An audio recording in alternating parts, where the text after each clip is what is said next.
Coming up, the Brooklyn Nets continue to handle their business, picking up their ninth straight win in a row, setting a franchise record since moving to the borough.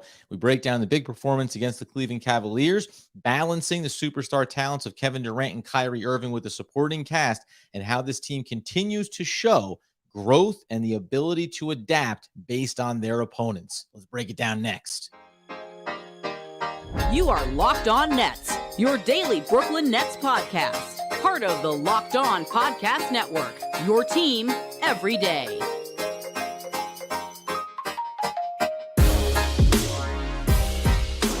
Brooklyn, yo.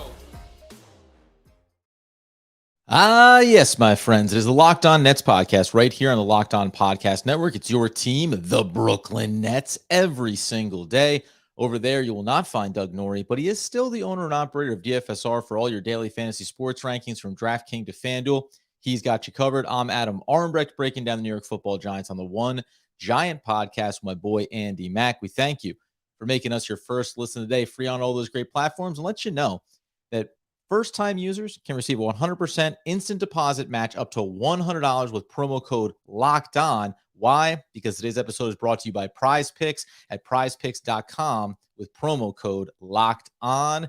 And Doug, just to keep the theme rolling, as we like to do on the episodes, another game, another win for Brooklyn. And really, as we're going to break down Kevin Durant's performance, Kyrie Irving's fourth quarter performance, obviously stepped up in a big way, and then all the supporting cast. Another team win in a lot of key areas of this one.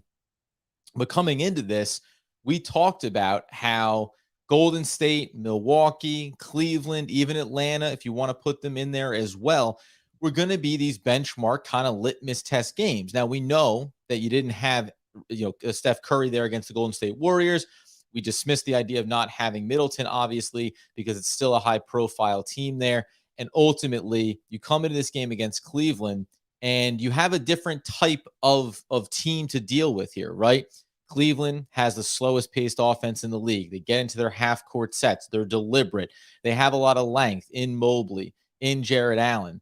But those two players together, they have length in the same way that Brooklyn does. Not necessarily a lot of mass, but a lot of length. They can be disruptive.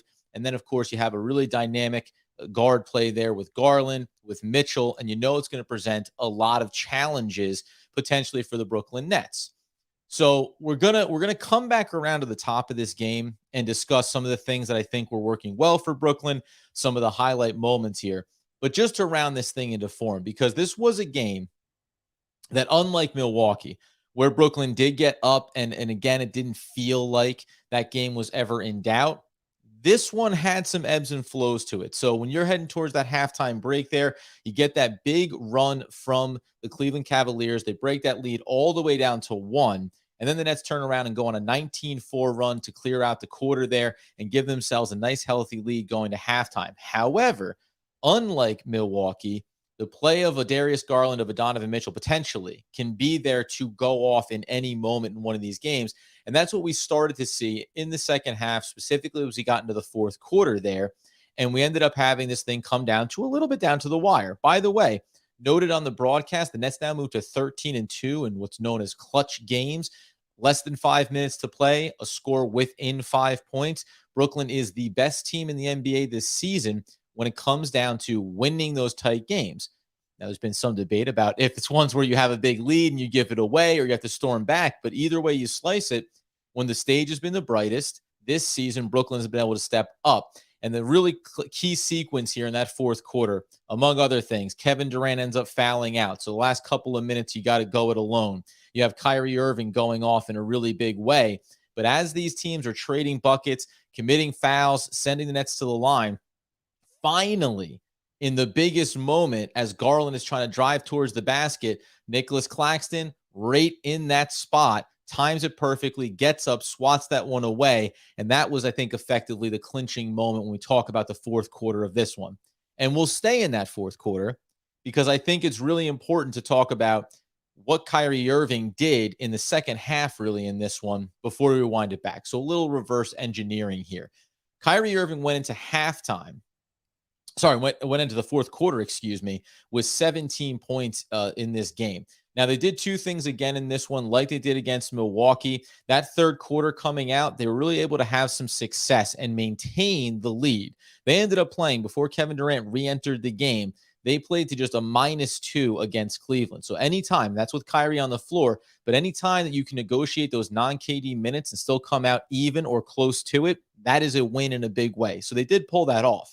But ultimately, it came down to Kyrie Irving, who finished this one with 32 points. So he went off for a 15-point fourth quarter. He goes 11 of 19 overall from the field, 7 of 11 from downtown, which included a sequence at the end of the first half, if I'm not mistaken, where he knocked down 3 triples in a big way and then carried that over into the second half, obviously. 4 rebounds, 5 assists, just 3 of 4 getting to the line. We always know it's not a big part of his game. But when you think about the way this team has kind of gone about these winning streaks, there's always been big performances, right? And I think this was the combination of the 12th time that Kevin Durant and Kyrie Irving have gone for 25 points in a game this season. And remember, they were without Kyrie for a stretch. But they've kind of had this policy of, it seems like, let's go ahead and be full team. Let's try to build some open looks and some shots. And we're going to talk about the early portion of this game here. But there's always a moment, usually in the third quarter, to start that second half. It's about Kyrie Irving coming out and setting a tempo, getting into his offensive rhythm. In this instance tonight, it was about the fourth quarter. Kevin Durant comes back in, gets into the foul trouble, and even throughout that sequence, though, throughout that fourth quarter, it was about Kyrie Irving taking over the game. And I think that underneath Jacque Vaughn, there's been a far better balance to picking the spots, right? We talk about it so much, the ISO ball that you can get into, whether you're the Nets with Kevin Durant, with Kyrie Irving, or any team that is centered around their superstars, as any good team is. You can often find yourself stagnating offensively and falling into those bad habits. The Nets have found a much better way to kind of pick these spots where Kevin Durant gets to go on his run, and then Kyrie Irving picks up the baton and he goes on his run. So rather than having it be this 48-minute process of trying to get the superstars their looks, it ends up being, let them almost dictate when their moment is there. And obviously, if you're Kyrie Irving, you could see that it's pushing into this area as Garland starts to get going in the fourth quarter as well. As he's trying to will Cleveland back into the game, it almost makes sense. Guard on guard, right? Who's going to be able to outduel one another? They honestly played to a stalemate, but that's exactly what you need to do when you're leading throughout the course of this game, and then you feel like maybe it could be slipping away there in the waning moment. So again, this is another game that I think we're seeing that theme of consistency, of effort, of energy on both ends of the floor. This is a very challenging team from a defensive standpoint in Cleveland. They showed that certainly in the second half of this game when they start to lock down a little bit more, ran a lot more blitzing looks. And then even though it's in the relatively late stage of this one, when you take Kevin Durant off the court, all of a sudden the roles shift a little bit, right? You have those clunky sequences where Warren loses it, tries to scrap it, gives away that easy bucket. Even Royce O'Neal, and we're going to talk about these guys' individual performances all in a very positive way. When those guys get the ball, it's just not the same outlets, right? Not the same options. It's not the same looks. So it did get a little bit clunky late in this one, but ultimately Brooklyn holds on here for a 125-117 victory. Only lost that fourth quarter by 4 points in there. Also lost the third quarter by 4 points. So they get outscored in the second half by 8. That's the benefit of winning 34-22 in the first quarter and 31-27, and then really surging back again against that push before the break from Cleveland, which we will get into here in a second. But first, my friends, we've got to tell you about our other friends over at PrizePicks. That is because you know the deal. You can refer to, possibly the idea of going up against all these other sharks inside the daily fantasy spaces, the sequences, who's going to do what, how many guys, number of lineups, in and out, all that kind of stuff. No. How about this? You go ahead and pick 2 to 6 players and you put them into your lineup. Excuse me. I get so emotional when I talk about PrizePicks. This is what happens when you're flying solo. Doug's not here. I get sad. So you pick 2 to 6 players, and if they go to score more or less than the PrizePicks projections, you can win up to 25 times your money on any entry. No competing against other people. It's just you versus the projections available. PrizePicks offers projections on any sport you can think to watch. It includes NBA, NFL, MLB, NHL, PGA, college football, men's college basketball, women's college basketball, soccer, WNBA, esports, NASCAR, tennis, MMA, boxing, disc golf. I actually like myself some disc golf.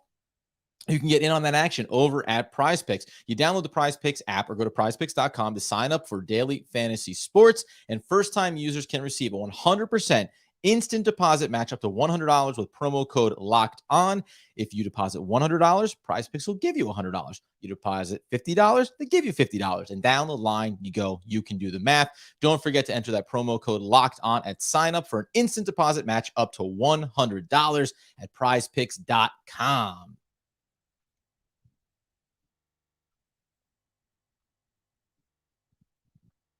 All right. Took the emotions out of myself here for a minute.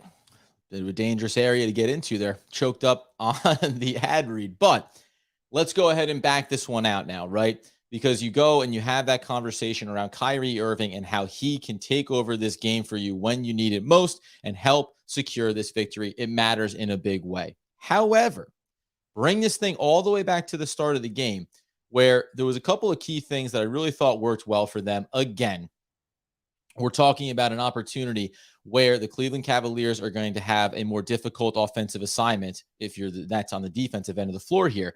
But again, it's Royce O'Neal coming out and playing sound basketball. In this instance, it's TJ Warren, who's now really starting to build a head of steam. No Seth Curry in this one for the Nets. Still no Joe Harris in this one for the Nets. But we talked about this now the last several games. Edmund Sumner comes in for a spell. You obviously get Yuta Watanabe, who kind of steps up later in this one. But for the most part, what I really liked about it, especially on the offensive end early in this one, I said about not getting too reliant on Kevin Durant or on Kyrie Irving early in the game. When we go and look at this on a quarter-by-quarter basis, so Kevin Durant still leads this team coming out of the first quarter, which you would expect him to do. Like that there's nothing wrong with that. Matter of fact, it's kind of the design. But he comes out with 12 points. Royce O'Neal drops in 10 for you, and you get 8 points from TJ Warren coming off the bench. Now, by the time you get to the end of the second quarter, though, just 16 for Kevin Durant. So only 4 points in that second quarter. All of a sudden, Kyrie with 13, 10 for O'Neal at the break, 15 for Warren at the break. And you obviously get Simmons and Claxton doing their thing. This is all a product of, to me, when you watch some of the early runs here, I really thought that Ben Simmons was doing an excellent job of penetrating and finding those distribution, right? And we've said this going back now, kind of over this winning streak and even beyond that. When teams want to run those blitzing looks at Kevin Durant, and there wasn't even necessarily a ton of those instances in the first half of this game, but when they want to try to do that, it was always not only about the outlet pass from Kevin Durant, but the next pass off of that. And likewise in this game, I thought there were a lot of really nice sequences where Ben Simmons was penetrating into the paint. In some ways, you can say it's a good or bad decision from Cleveland to kind of shade over and bring a little bit of help. We know that Ben can get at the rim, but it's not like he's an offensive consistent threat where you almost probably want to live with some of those one-on-one assignments. Instead, he's able to give that outlet pass, give that drop-off look, and then facilitate again. Kevin Durant finding the corners, finding the perimeter shooters in this game, and giving them some really good looks. One of the key sequences that I thought just epitomized kind of the growth of this team and the chemistry that we're seeing. Remember, we talked about how Jacques Vaughn went right back to the well when he took over of Ben Simmons and Nicholas Claxton are going to have to play together. And we had highlighted how Claxton and Kevin Durant were really working well together. That sequence, when Kevin Durant's bringing that ball down the court, he drops it into Ben Simmons in the paint. He just goes ahead and lost that little cherry up over top of the basket, and Claxton throws that down with a one-hand slam.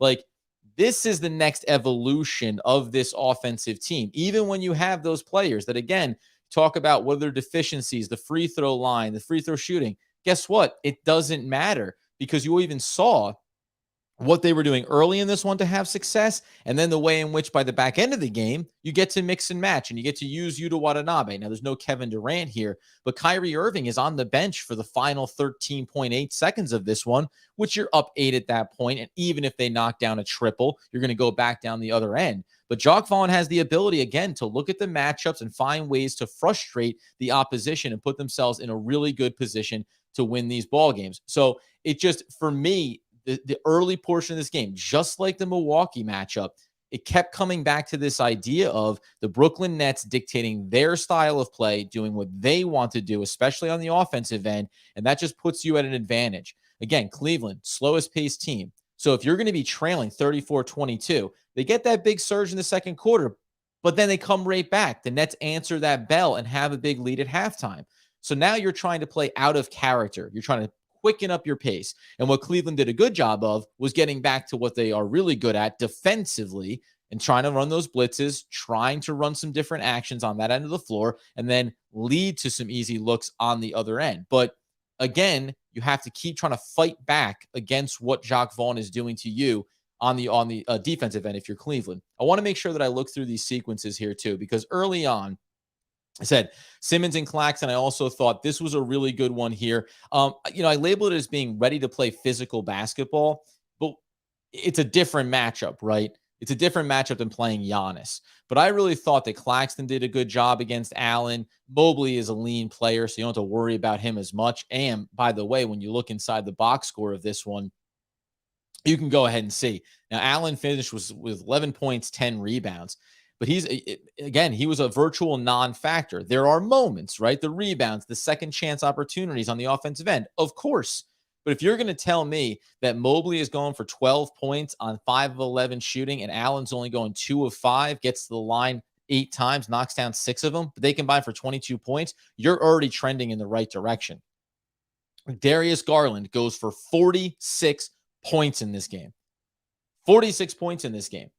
But nobody else had more than 15. Donovan Mitchell, 5 of 16. Bad night for him. And this is where some of these other players come into impact this game as well. Not just from the offensive end, but really, I thought this was an interesting time to be challenged for the Nets in terms of assignments, and most players answered the bell. But it started with the offensive end. It started with Royce O'Neal being a hot shooter here early, 4 of 6 from the field, 2 of 3 again. And when you look across the starting rotation and into the bench for the Brooklyn Nets, 32 for both Kevin Durant and Kyrie Irving.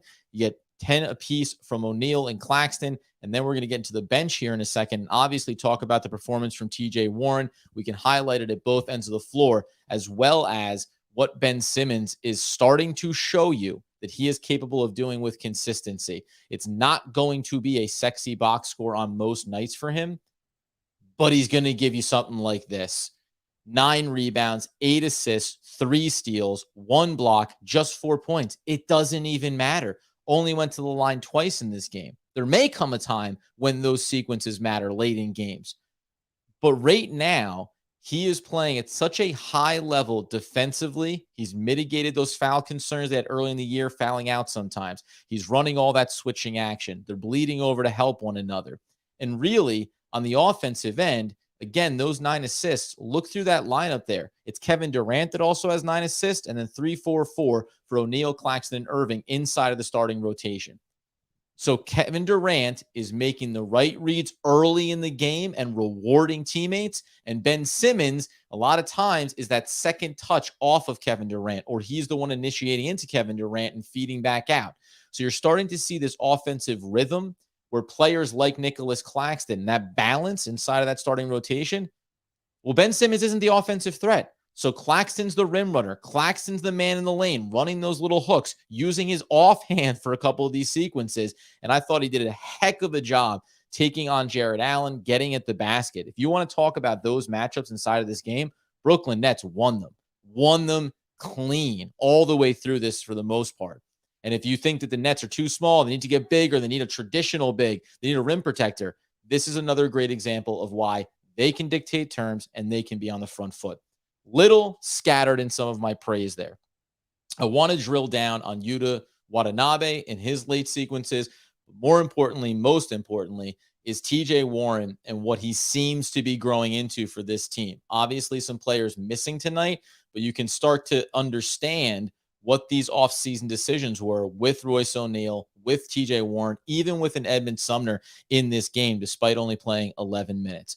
We'll get into all of that coming up in a second. But the first thing we're going to need to do here is tell you about our friends over at BetOnline. BetOnline is where you get the latest odds and trends for every professional and amateur league out there, from pro football to college bowl season to basketball. World Cup wrapped up obviously last month, or just a little bit earlier this month. But that's going to be coming back around again. EPL is going to be out there for you too, if that's your kind of thing. You can get all that covered over at betonline.net. If you love sports podcasts, you can even find those on BetOnline as well. They are always the fastest and easiest way to get your betting info. Head over to the website today or use your mobile device to learn more. BetOnline, it's where the game starts. And where I want to start this this final chapter for our podcast. I'm going to say fourth quarter, but it's a podcast. We only have 3 segments. Would have been third period, and that's more NHL. Everybody calm down a bit. I want to first highlight the play of TJ Warren because it was interesting. I don't know if we brought this up on a previous episode of the podcast where there was an article which quoted him saying, I don't know where there's this misconception around my defensive value and that I can't play on that end of the floor. Now, I went and looked at that net rating. It was not good this season, something around 121 defensive rating. It doesn't mean, however, not unlike when we've talked about Joe Harris, that when you have more size and you're out there on the floor with a Claxton, with a Simmons, with a Durant, all of a sudden the ask in some of your matchups is a little bit lighter. And if you can just play consistently on that end of the floor, it still is really a big positive for the team overall. He finished TJ Warren, however, 9 of 14, 2 of 4 from beyond the arc, 8 rebounds, 2 assists, 2 steals, just the 1 turnover, and 23 points. We are now looking at TJ Warren here as we go back across these last few games. Tonight was, that has to be the season high, career high as a Brooklyn Net, I believe. And we would be talking about him scoring 12, 12, and 23 across Golden State, Milwaukee, and Cleveland. He's giving you double-digit performances against Toronto, against Washington, against Atlanta, right? So here's a guy that's averaging 17 minutes for the month of December. But by the way, 21 minutes against Atlanta going back to the 9th of December. But then after that, the next time you saw the big uptick was 22, 21, and then 27 minutes tonight. So the ramp up is there for him. And by the way, these last 3 games, he's had double-digit shot attempts. He only had that one other time against Washington back on the 12th. So everything is going in the right direction here for him. And the percentages, for the most part, are going in the right direction as well. Now, again, some of his lesser ones, 6 of 8 against Atlanta, 6 of 10 against Washington. But the fact that he's playing more minutes, getting more shots, and still producing 9 of 14, 5 of 11, 5 of 10, and showing consistency from beyond the arc. In the last 3 games, a combined 6 of 11 from downtown. And in the absence of Seth Curry, in the absence of Joe Harris, that's exactly where you need him to step up. You combine that with the fact that he is a player that has enough size at 6'8", 220. So when you get him into those switching matchups, it's going to be things that he can still handle. He can still affect some shots. I thought that Brooklyn overall, and he was a part of it, did a better job closing out on the perimeter shooting. But in the 3rd and 4th quarters, they started to struggle a little bit with that, sagged back into the lane a little bit more, concerned about when Mobley got in there a few times. That ball was able to get out, get rotated to the perimeter, and some good looks did fall for Cleveland. But TJ Warren is showing you both end value. And again, you can split hairs about who you prefer, who you like more. I don't think there's any issue with having this rolling cast of players that can continue to step up for you in this way behind Kevin Durant and Kyrie Irving. But ultimately, I keep looking at the Joe Harris and now TJ Warren. You put Yuta Watanabe into that mix. I think Royce O'Neal now over these last handful of games as well is really showing you the two-way player, the 3-and-D kind of mentality that you need from him with consistency to say, yes, you can want to cement him into that starting lineup. It really just becomes about who do you want to play in the backcourt to start games now? What's the best combination of players? But Jacque Vaughn has the flexibility now. And just to round out on Royce O'Neal, running very hot right now. He's been hitting, 66, 71, 66% over these last 4 games and knocking down a combined 11, 14 of 21 from beyond the arc over the last 4 games, right? So if he's going to be giving you those type of performances, it's so easy to fall in love with him consistently being inside of that starting lineup. Again, now I think it can become matchup based. I think it can become rotational based, where it's Joe Harris, it's Royce O'Neal, it's TJ Warren, it's Yuta Watanabe. Those guys are going to be cemented into their spots. There's nothing about Royce that suggests he needs to ever leave this starting lineup, if we're being honest. But game to game and matchup to matchup, they certainly can pick their poison, how they want to approach it. That was the big thing for me in this one as well. We talked about some of those different things that they needed to accomplish. I just want to make sure that I check in on my notes here. In the second half. So this is the one thing that if we're not, and this isn't even nitpicking, I wanted to just frame this in a way that reminds us of the ebb and flow of the game and why what I said at the top about not being so heavily driven early in games by Kevin Durant and Kyrie Irving is working so well for them. And every team has these sequences, and Cleveland's a great defensive team, so you have to pay attention to it. But there are the sequences where Kevin Durant starts to try to drive into the teeth a little bit too much. What worked so well in the first 2 quarters of this game was the fact that it was Ben Simmons leading that attack, and also, though, keeping the spacing, keeping guys out on the perimeter and waiting for the slash, waiting for the backdoor cut. TJ Warren had a number of sequences where he was there on weak side rebounds, extra tipping it in, getting the extra offensive possession. But all that was predicated about space, pulling an Allen, pulling a Mobley, keeping them away from the basket, which made it a lot easier to try to get in and try to get some of those, if not easy looks, then the second chance opportunities. So they fell into that lull for a handful of sequences, and then they got back to basics, though. And this goes back to, I think, what Jacques Vaughn has done such an excellent job since taking over as head coach. And there even was, I think it's an offensive sequence. Kevin Durant is just trying to fight around. I think maybe it was a blitzing D, could have been a one-on-one, almost lost it. And it's about 15 seconds on the shot clock, and Vaughn calls the timeout. And he even gives like a grin to Kevin Durant, who's looking back at him saying, I'm just starting to get to work here. But Vaughn has been so much on the front foot. And I don't think that a lot of times when he's calling those timeouts, I don't think it is as much about the play that is happening currently, so much as it's about trying to cut off a trend that he sees developing over 2, 3, 4, 5 possessions, right? He sees these, and honestly, probably 5 is too many. About by 3 possessions, he wants to call that timeout and address it. And I think sometimes he'll take that opportunity, even if it feels like it's a little bit out of place, to say, hey, let's reset ourselves here. Let's get ourselves back to neutral and make sure that we keep running that same consistent process. Defensively, when you go back and you look at this box score again, I don't know, I thought they did comparatively to the Bucks game, a lot of wide open looks that just didn't go down, right? So there's the world that you live in where the Brooklyn Nets, this could have looked a lot different because against Milwaukee, because they could have knocked those down. Likewise in this one, just when you go back though and check it out, 13 of 36. So again, the Brooklyn Nets don't take a lot of threes, but they knock down 18 of 30. So the numbers are always going to be your +5 on your makes there, shooting an ungodly percentage. You outshoot Cleveland by 10% from the field overall, 57-47 in this one as well. And then the free throws, by the way, the Nets had only taken, I think, 11 or 12 as they were into the fourth quarter there. They ended up closing with 17. They lost that margin by 13. Cleveland was +13 points at the charity stripe and still found themselves needing a 46-point performance from Garland just to give themselves a shot to be back in this one. Again, goes back to this idea of total rebounds. Nets won it 38-33. They won the rebounds. So it doesn't matter. It's a group effort. It takes everybody crashing in, those little extra effort plays that get you across the line in this one. The assists were, again, up in this one. 27 assists on the total of 47 made field goals, right? And again, we had those sequences at the end of the first half, and we had the sequences in the fourth quarter where Kyrie Irving just had to go to work. And it's really nice to know, as we all always assume, that you can go to the break glass in case of emergency, Kyrie Irving on a heater to get you over the hump in one of these games. The last thing that I'll leave you here in this one, and we probably will touch on this again later.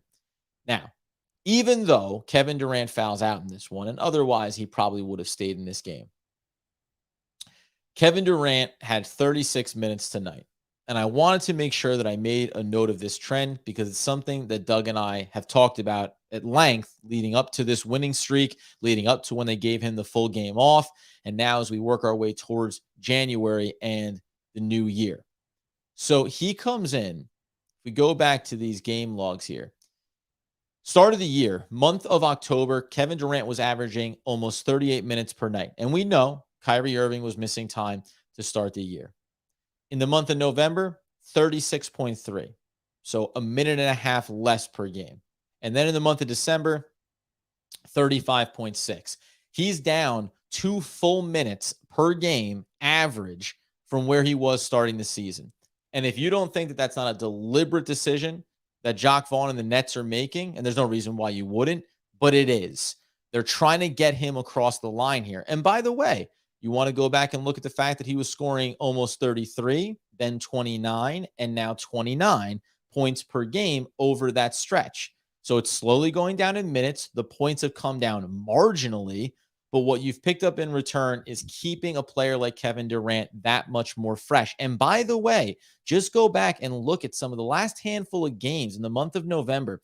Kevin Durant was giving you now monster performances, 36, 31, 46, 39, but 31, 20, 24, and 20 shot attempts in those games. Kevin Durant has only attempted more than 20 shots 3 times in the entire month of December. And he's putting up still 32-point performances like tonight on 10 of 18. So they are trying to find that sweet spot for Kevin Durant. His shooting percentage from the field has gone up. His shooting percentage from beyond the arc has stayed the same over the last 2 months and over the last 3 months, actually, going back to the start of the season. He's only gotten better and more efficient as they have started to bring down his minutes. So they're keeping him fresh, they're keeping him healthy, and they're getting the maximum value out of Kevin Durant. All right. That being the case, my friends, we are going to tie a bow on this one. The Brooklyn Nets beat the Cleveland Cavaliers 125-117. They checked the boxes for the challenges that we talked about. This upcoming schedule, the slate of games that we wanted to say, hey, you beat up on some bad teams, some teams without a lot of key players. Now go show us what you're capable of.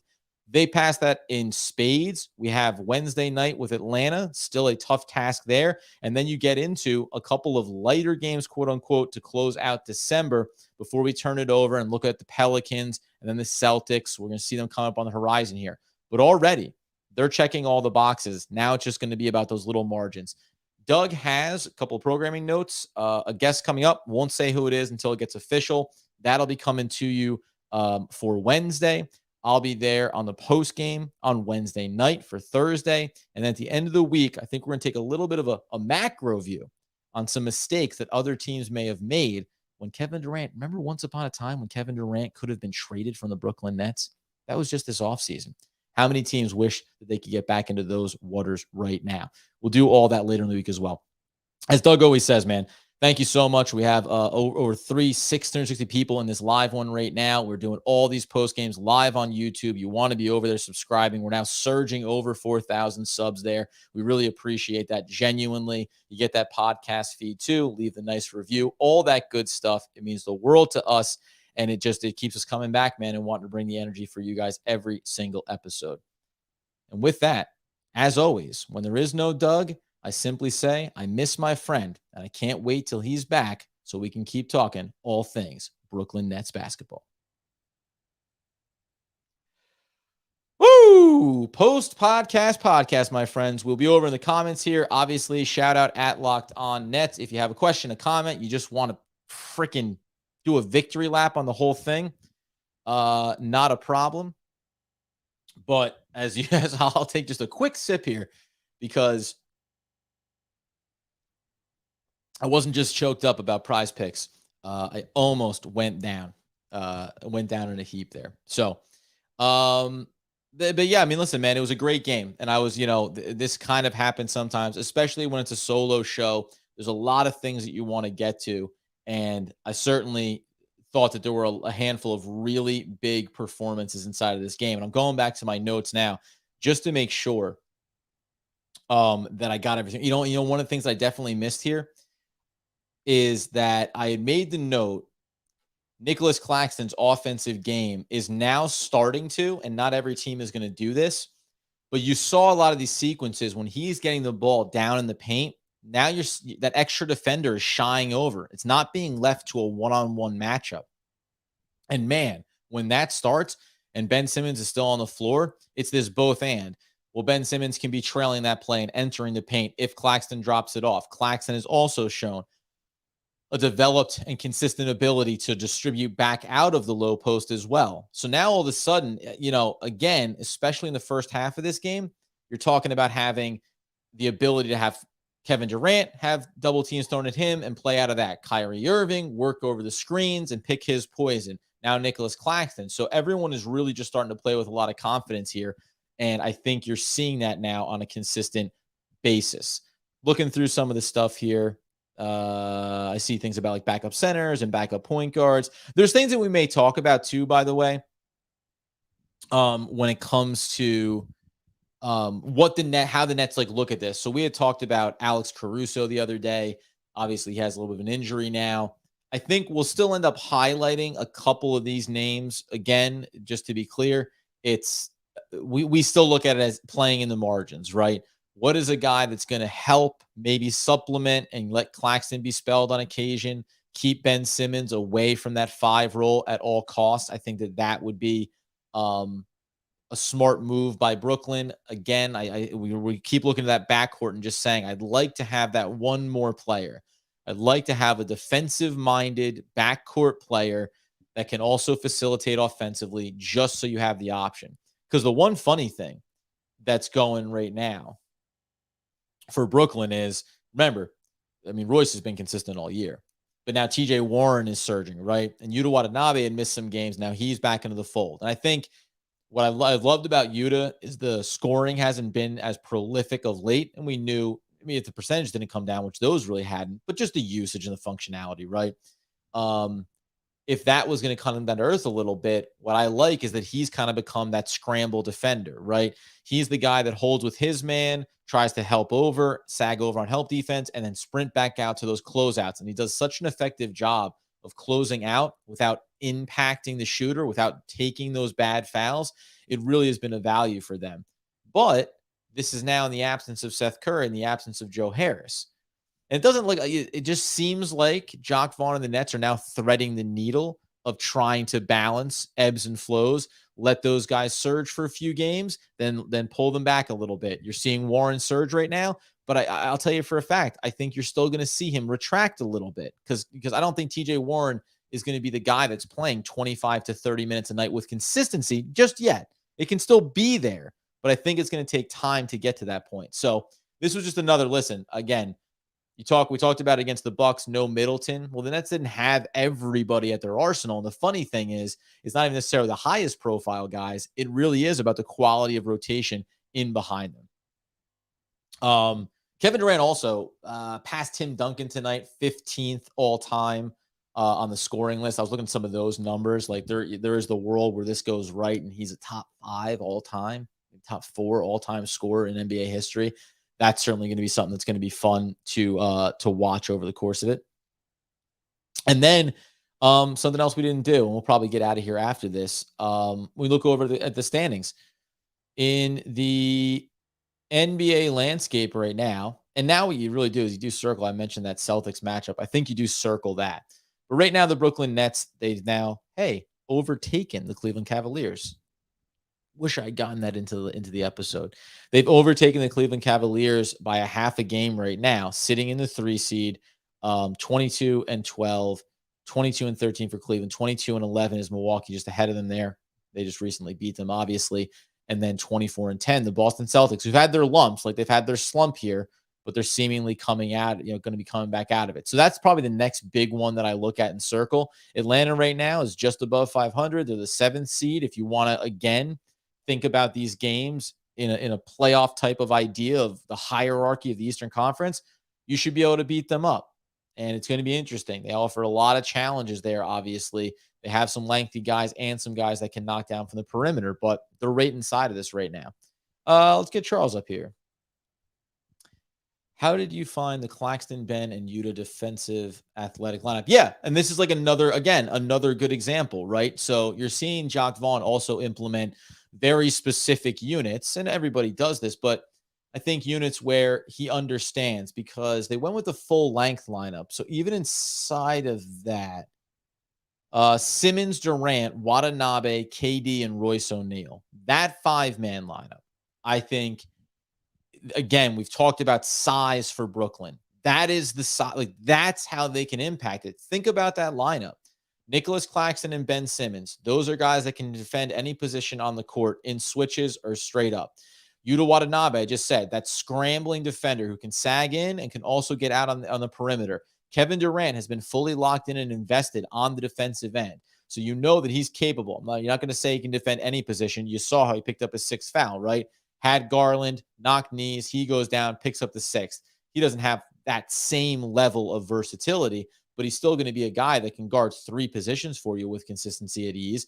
And then you throw in a guy like Royce, who in those moments can pick up that defensive assignment, stay with those guards, use his size, use his mass against those matchups. And then again, the length. I mentioned that closing sequence in the 4th quarter. Well-timed, up there, Claxton, swat away, done. This is the way that the Nets can get this accomplished. The idea of being a strong defensive team without being a big defensive team. The idea of having a strong defensive team without having a traditional big there at the rim. Because the one thing you have to remember too, in this game especially, is you're talking about a team that does a slow pace of play in Cleveland, and the Nets who want to go. Even off of made baskets, they want to go. And even though the transition game is different, so getting easy looks, easy access to the paint for Ben Simmons, distributing, finding wide open corner looks, finding cutters, finding slashers, easy one-on-one, right? And forcing the issue for a team like Cleveland. But you still want to have the ability to have all of your guys out there running with it. So depending on who you're looking at, that does impact. It impacts the style of play and the way that works. And I'll go back to the well here that I think the Brooklyn Nets have now, we keep talking about these functional redundancies. And obviously when you go from Kevin Durant to the next player below him, it's never as good. But they have a repeatable process when they bring in the next player. It's why TJ Warren steps right in and plays 27 minutes and gives you a big performance, right? It's why Edmund Sumner, who is nothing close to what Kyrie Irving is, but when he's come in certain games, he shoots out like a bottle rocket. He drives the lane. He tries to burst past the defenders and get to the cup, right? So that energy and that level and that pushing of the tempo is just creating a consistency of the style of play you want.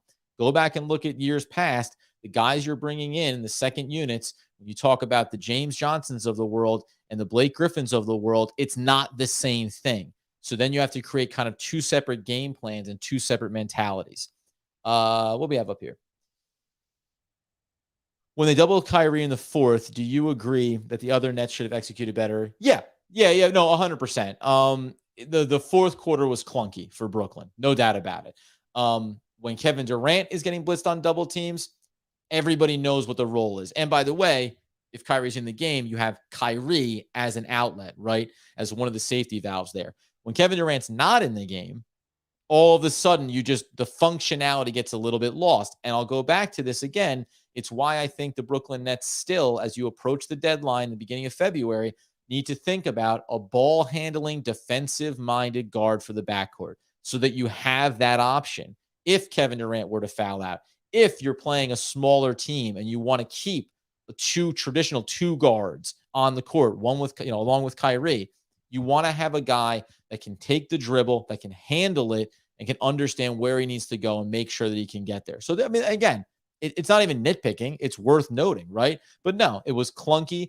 It did not function well. And I think the rotations coming out of it. So in a lot of those sequences, it was Kyrie Irving getting it to Royce O'Neal. You had TJ Warren lost it in one sequence as well. But you need to have the 3rd, 4th, and 5th players. They need to be cycling back around. It's easy enough to fall into your spacing and get into the corners and try to leave it open.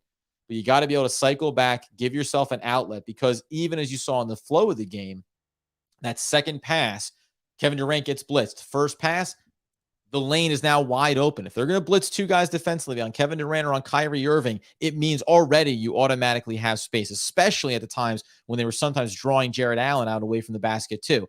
Now there's so much open space there that yes, that first pass off of it, if it's an open, wide open look from the corner, take it every single time. You've seen Kevin Durant yell at anybody that doesn't take that look when they're there. But the second pass off of that can be an easy layup, dunk around the rim, an easy lay-in basket. So yeah, clunky, needs to be cleaned up, but a little bit easy to give it to pass when we're talking about a game that's led for the majority of all the way here. It was another wire to wire. Talked about this in the Milwaukee game. They trailed 10-12 there and then never looked back. So yeah, but it's something that they can definitely clean up. There's things to work on. There's no two ways about that. I'll put this one up here. What do we got? Charles, let's see. Yeah, I don't think, I mean, again, it's funny. And the further we get away from the Steve Nash era is the maybe more crystallized things become, right? One of the funny things, I don't know if we talked about this on the podcast either, was that Kevin Durant talked about in the offseason. He's like, want to be worked harder, want to practice more, want to run sets more. And then, though, over the course of this season, Jacque Vaughn has actually reduced some of the practices, right? Reduced some of the sessions. And it doesn't, and somebody pointed out, doesn't mean they're not doing film study and understanding what they need to do. And then just relying on the execution because you have high IQ basketball players. I think that there's a balance there. And obviously it's been night and day with Jacque Vaughn back at the helm here. Ben distributed well, but played offense and committed fouls like he didn't sleep for 24 hours prior to the game. Yeah, again, you know what? The one thing I'll say on him, because I think for the most part, hey man, thanks. You know what I mean? Keeping it classy. I'm keeping it clean over here. Going for a youth look in the new year. That's the plan. But DJ, yeah. The one thing that I'll say about Ben is, so start of the season, it doesn't look good. You're wondering if he's a shell of himself and he'll ever get it back. Then he has that beautiful stretch where it really gets going. And then a little bit of a lull, some management around a couple of minor injuries, the knee, draining the fluid, etc., and just making sure he gets there. And you've already heard they're going to have him on a minutes count. They're going to keep an eye on him. It's not always going to be perfect, but I think incrementally what you're seeing is as he gets back into his rhythm, you're seeing him clean up the defensive fouls and some of the things that are happening on that end of the court. Because he's just playing a little bit cleaner. He's playing a little bit faster, and he's just getting back into the rhythm of what's getting called, right? Like that's a big part of it too. He's amped up. He wants to go. He wants to be aggressive. He knows that that's where his value is on that end of the floor first and foremost. And I think that's just getting him a little bit overhyped up, and you're slowly seeing him get himself back into a good rhythm. Other than that, man, honestly, fire off any other questions you got or any other comments. I'm down for it, but otherwise I'll probably wrap this up here in short order because it's been another just epic game. And as I said, I'll highlight that the Brooklyn Nets are going to have those additional tests coming up here, which already, by the way, mentioned it, 9th straight win since that's a record since coming to Brooklyn. So they set that for the franchise as well. But when you look inside of what kind of comes up next year, so going back to last week, we talked about what could happen now after beating up some of these bad teams. I think we said it was 25 games before the deadline. And as we kicked it off, it all of a sudden, yeah, you beat Toronto, you beat Detroit. But now you beat Golden State, no Steph Curry, that's fine. You blew them out in just heroic fashion. By the way, what do we got?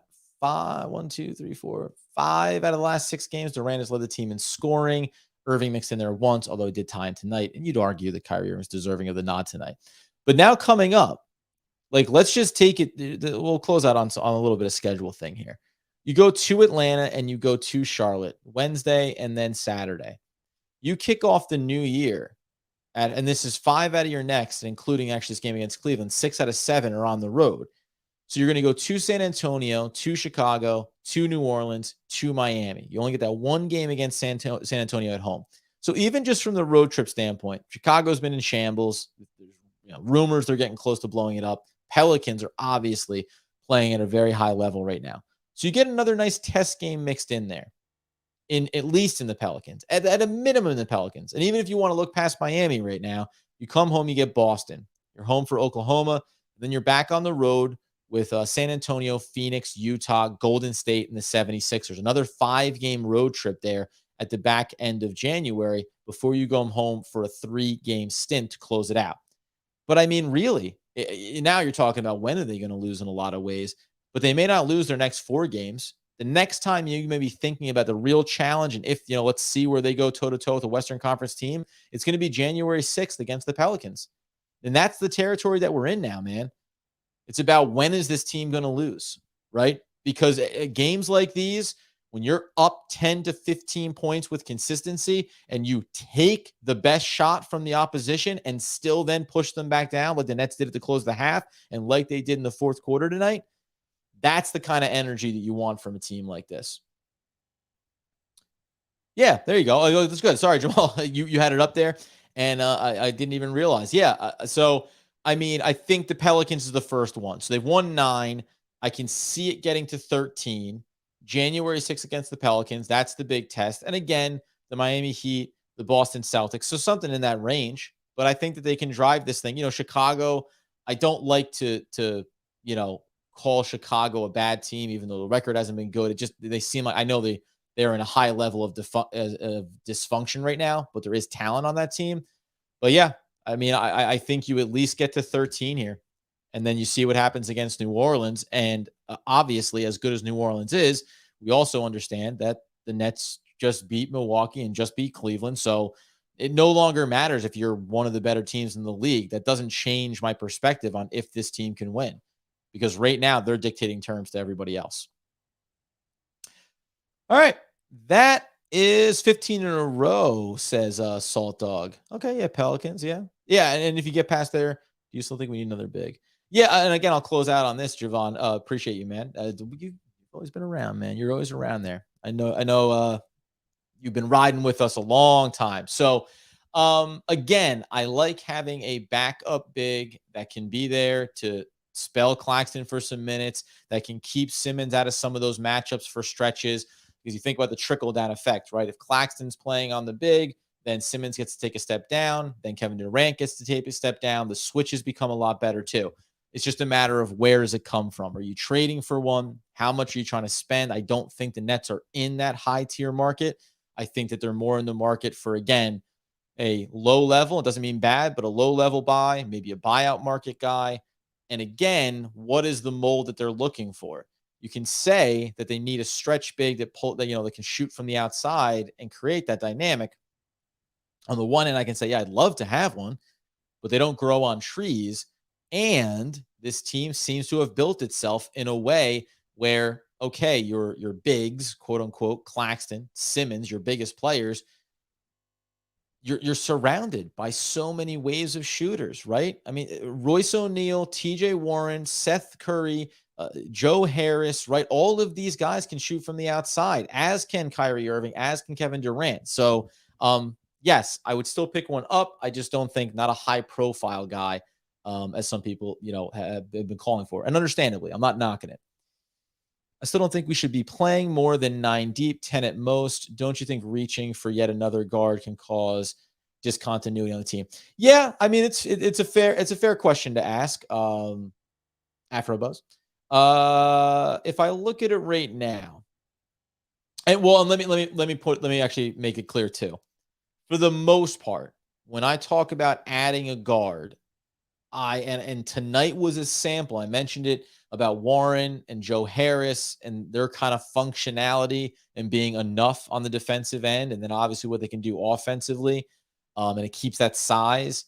I do keep going back to Seth Curry and saying I think that he might be a guy.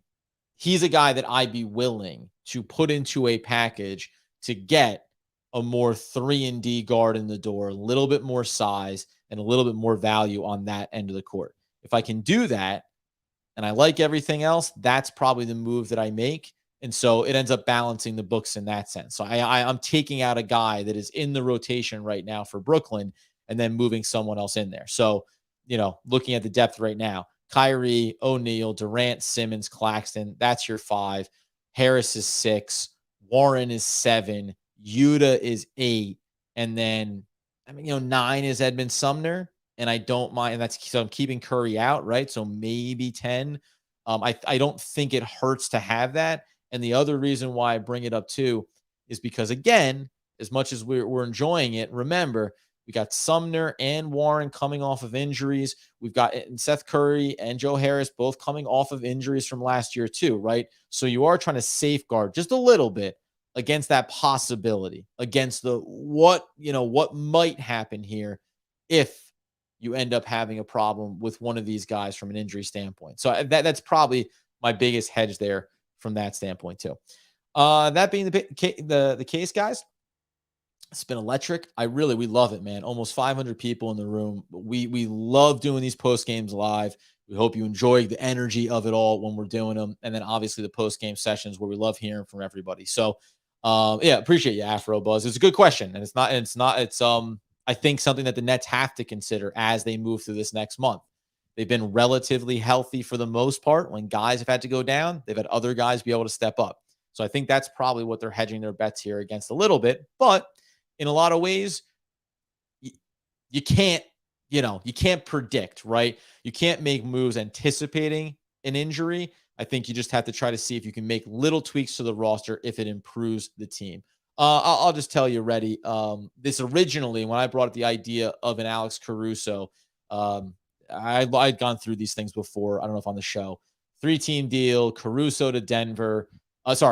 Seth Curry to Denver, perimeter shooter for them. Alex Caruso to us, and then you throw maybe a body around. Maybe a Cam Thomas ends up in Chicago. Maybe a player from Denver goes that way, something like that. Maybe a lower level pick from each side ends up in Chicago, like something like that. But we got a month away here, right? And with every game that they win, and with every game that the teams are playing well and the rotations are functioning well, you get further away from it. So I just think it'll be interesting to see. So we'll see how it plays itself out. Again, be sure to check out for Doug, who will have a show with a guest on. That'll be coming up for Wednesday. And then I'll be breaking down that Wednesday night post game as the Nets take on the Atlanta Hawks. Appreciate everybody in the room. We'll be back again next time talking all things Brooklyn Nets basketball.